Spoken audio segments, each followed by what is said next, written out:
Welcome to the Sellernomics podcast, sharing valuable tips and information in the Amazon and e-commerce space. Each week, we deliver the best interviews with some of the top Amazon personalities in the industry to help you grow your business. Today's episode is brought to you by GETIDA, the global leader in FBA auditing and reimbursements. And now, here is your host, Rob Stanley.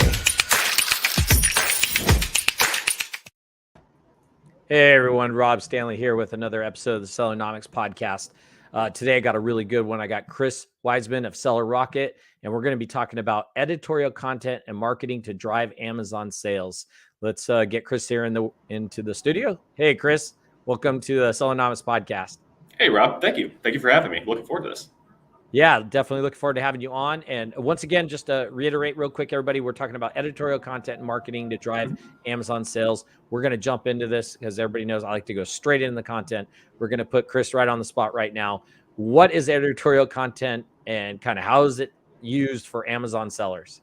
Yeah, absolutely. So editorial content is essentially, a publisher writing their overall recommendations for product reviews. If you ever come across like a BuzzFeed article or Forbes, here are our top 10 massage guns or things like that. And then they direct traffic both to Amazon as well as Amazon even has their own editorials that are featured on their website as well. Very cool. Very cool. That's good information.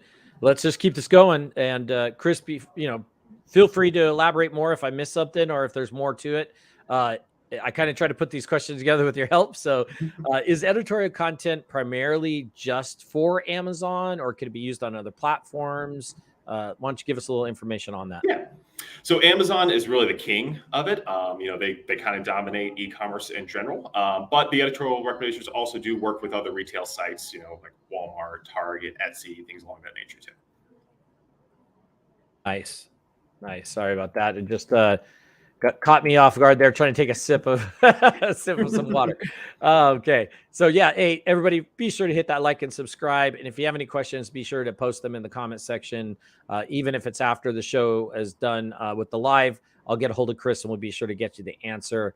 How important is editorial content? And could you give us some stats or examples of, how important it is? Yeah. So editorial content is incredibly important, especially when you're trying to get new customers. Our studies tend to show that about 60% of consumers in general rely on editorial recommendations when they're looking into a product or a category that they're not used to. I myself, if I'm shopping for a new kitchen gadget or something along those lines, like let's say an air fryer. There's tons of different air fryers out there from every different brands, but what ones are worth looking into? You can go off reviews and things like that, but also having a third-party publisher who's done the time and the research and the due diligence to really analyze the different product bases and saying, hey, these are the top 3 to consider, and here are the points of why we consider it this way is incredibly valuable. It also helps legitimize your brand, because obviously a lot of brands are pumping a lot of marketing dollars because they believe that their product is the best on the market. If you have, it's not just relying on just consumer reviews, it's actually a third-party publisher promoting your product as well. Perfect. So we actually did have a question come in. So Kris, stay right there. And let's, Christina was asking, and I'm going to actually put it this way. Could you give a few more examples of how this is used and what it's used for, maybe a little more detail? And Christina, if you have more questions, feel free to do a follow-up. Yep. So a great example is, let's say, you're looking into you're considering buying an air fryer, not sure what to get. You go onto Google, type in, best air fryers on the market. You'll usually see like obviously the paid ads on the Google search, but then about starting, right below the paid ads was like a Forbes article, 22 best air fryers, or BuzzFeed, top 10 massage guns or things along that nature. Yeah. So actually there was a follow-up from Christina on how do we get to be chosen to be on those magazines? Yep. So some people have been organically placed in there because publishers are kind of going through, products that they're analyzing. They want to include. Publishers see it very, very valuable because they get kickbacks from the retailers, right? They get commissions from them because it's driving sales to them. But typically what we do is we help present that product to publishers and saying, hey, this is why this product should be picked up and advocate on your behalf. Which media do you see that you guys work with the most and seem to work best for Amazon sellers, Kris? What do you mean by media? Yeah. So we were mentioning magazines, right? You guys work with magazines. Obviously, there's magazines, there's newspapers, there's there's all kinds of different kinds of media. Yeah. Okay. What kind of media do you guys work with, and which ones are you seeing that are working best for Amazon sellers? Sorry if I wasn't clear on Oh, that. you're perfectly fine. So yeah, we work with all different sorts of media. I mean, we do work with some local newspapers. We work with some of the bigger name publications, as well as the overarching publishers. So to kind of give an example, like Brain Jolt is a publisher company. So they have several different publisher magazines that they're involved with. They also have a lot of social media ones as well that a lot of people aren't aware of, that only focus on Instagram, TikTok, YouTube, things along that nature. So we work with a whole variety of different medias. And Kris, are you guys usually seeing that the ones you deal with are like national, or are they international? Is that something that can make a difference? Yeah. So obviously we have a huge focus in the United States. It is the largest Amazon, one of the largest Amazon marketplaces. But we do also operate in Canada and the UK as well, and working on unlocking Germany at this moment.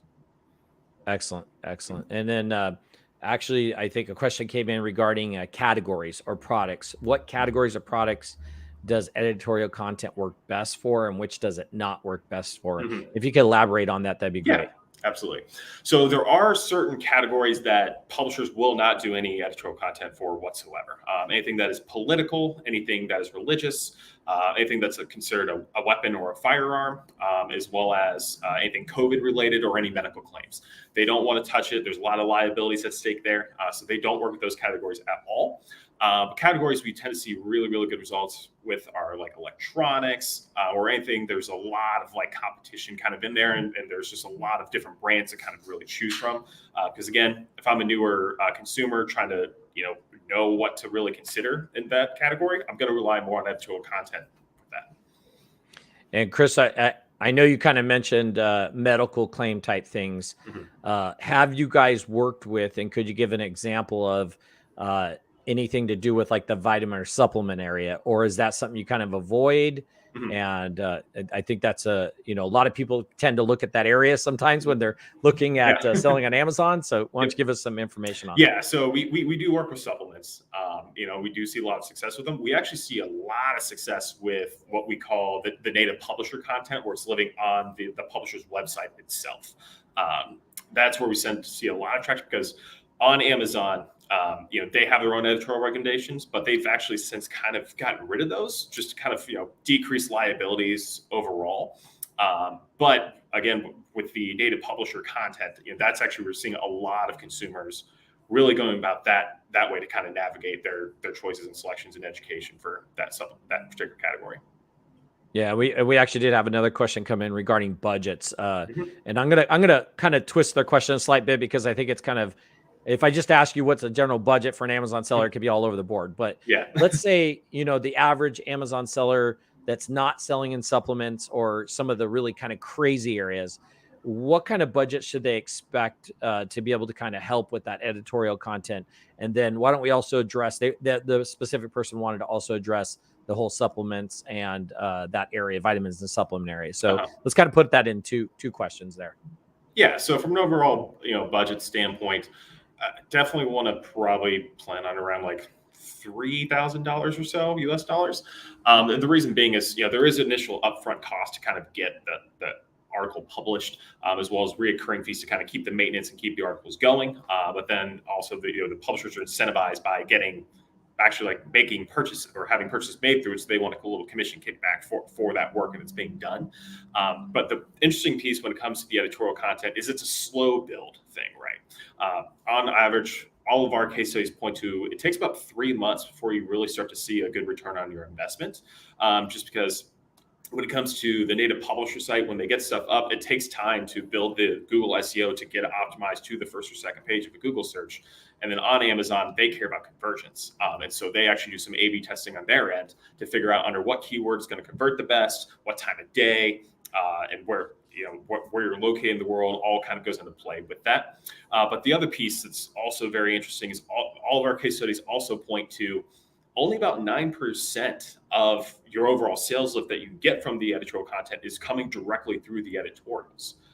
Actually, the rest, one case study example we have is the client saw a 53% increase in sales overall over a 3-month period, and 9% of it was directly through the editorials, because they actually saw a huge boost in their organic purchases as well as their PPC spend as well.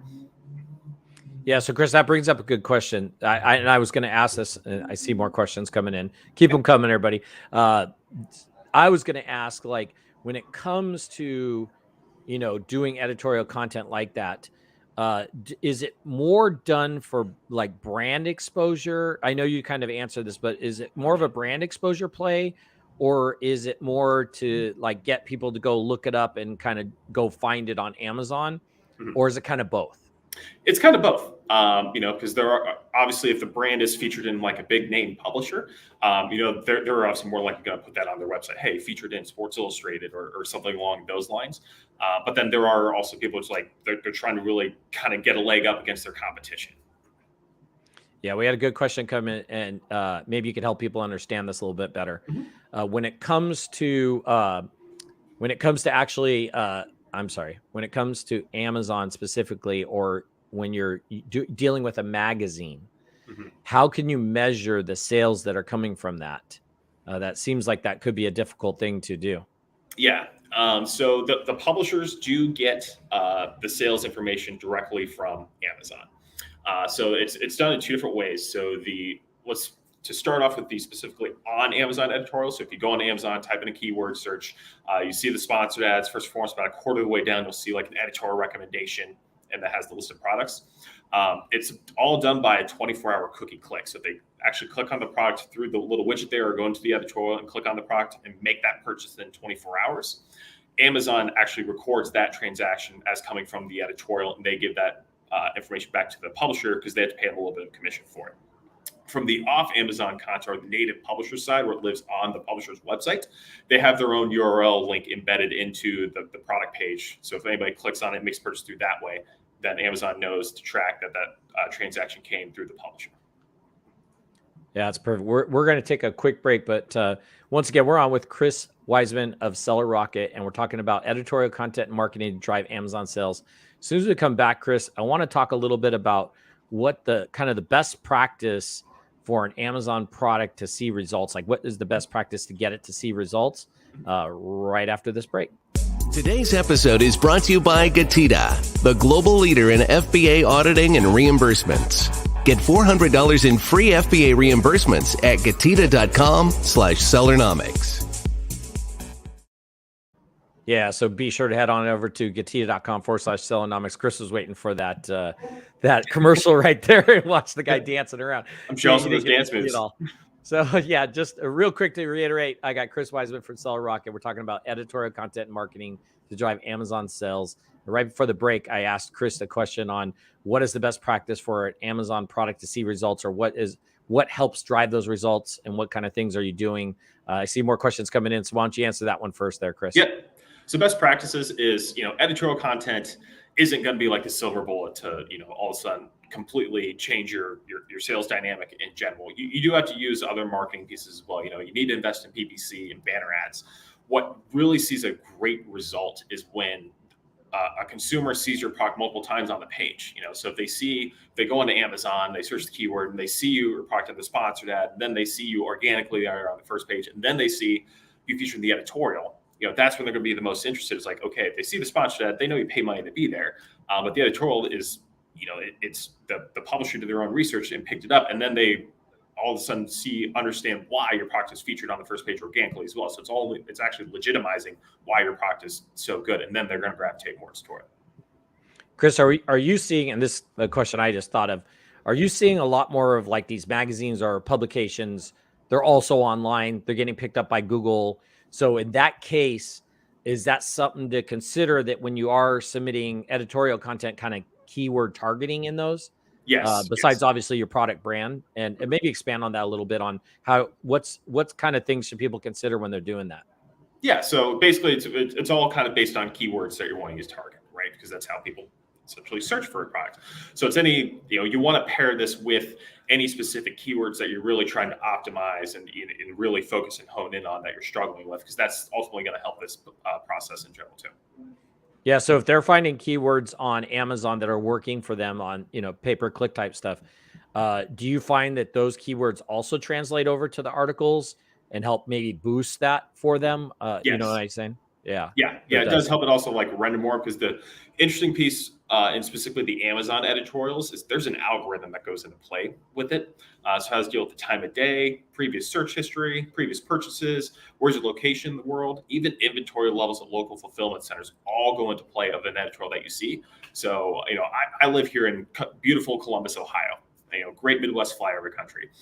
And if I go on Amazon and search, like garlic press, I may see an editorial by one publisher, but somebody in Los Angeles searching that same keyword at the same time of day may see a completely different publication show up. Now, Chris, correct me if I'm wrong. Seller Rocket, I assume, is the one that kind of would go pitch these magazines, do the editorial content.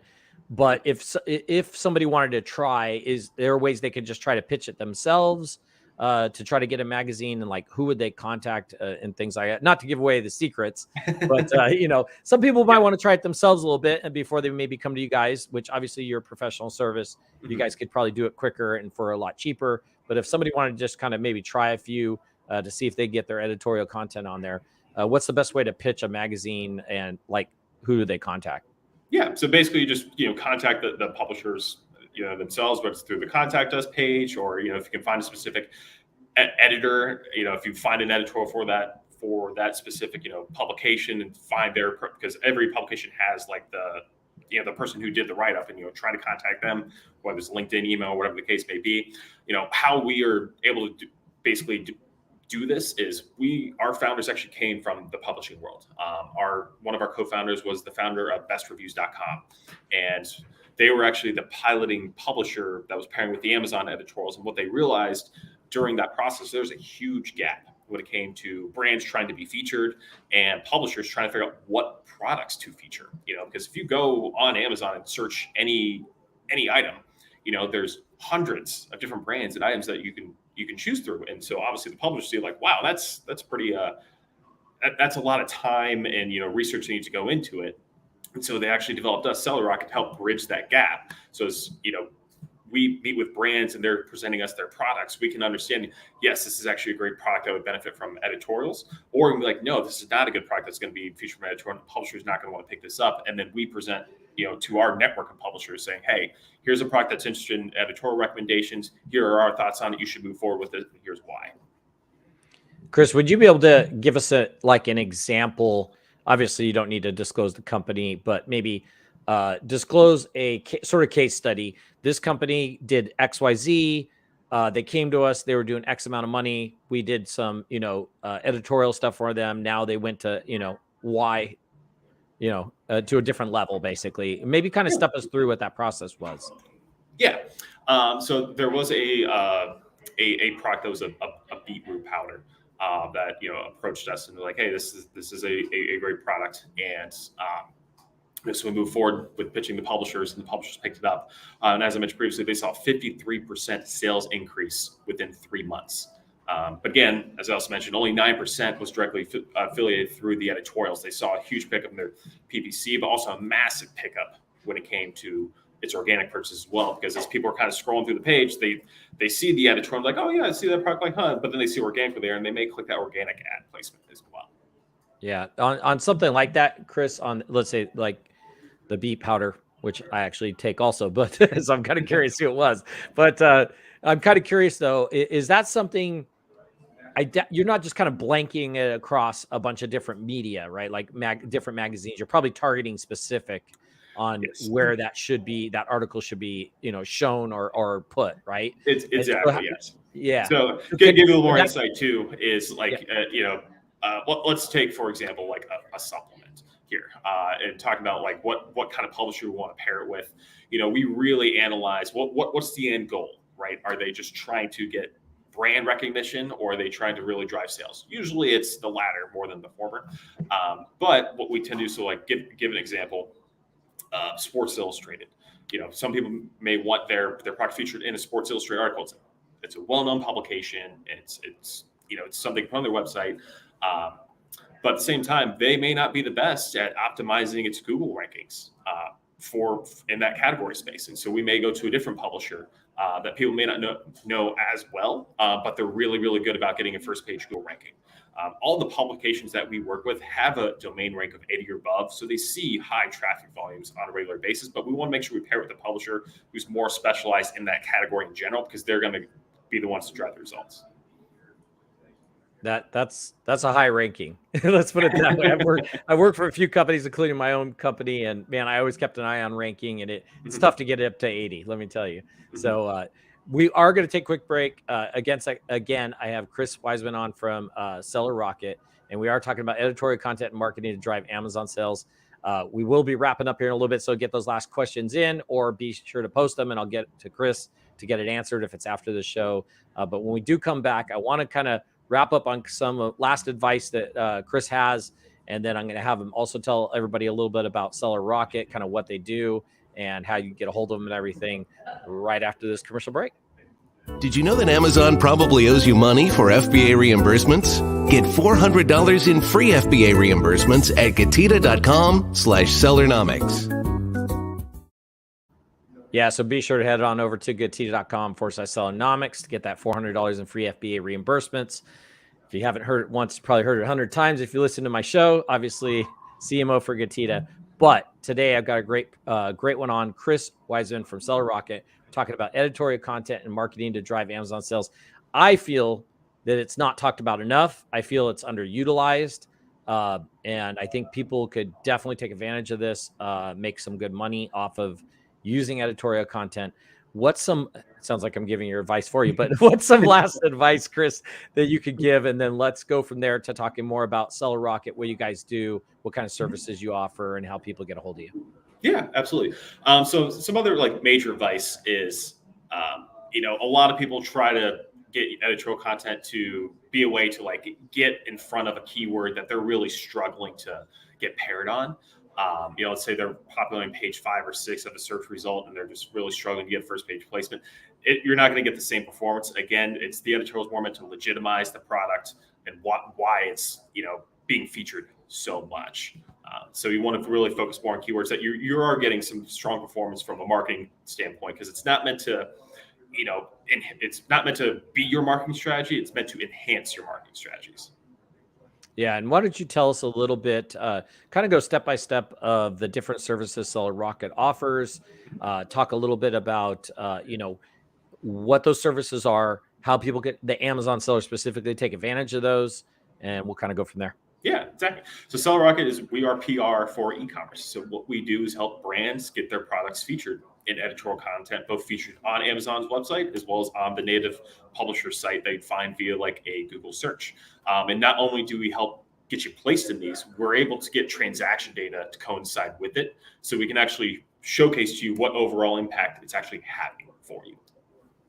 Yeah, and then if people want to reach out to yourself or to Seller Rocket, how do they get a hold of you, or how do they get a hold of the website, so to speak? Yeah, so our website is sellerrocket.io, or you can email me directly at chris@sellerrocket.io. All of our information's in there. You can usually reach out to us either way. Excellent. So for those are listening, because this does go out on the audio podcast, Seller Rocket, SELLERROCKET.io. And Kris's email is KRIS@sellerrocket.io. Kris, if I missed anything, let me know. It's been a great content. It's kind of been a speed round, actually, of great content, which is, hopefully people will get something out of this. I know they will. I think it's underutilized. And just real quick, so everybody has a great understanding, Seller Rocket writes the editorials and does the publishing, right? Or helps get to the publishers, right? So everybody understood that?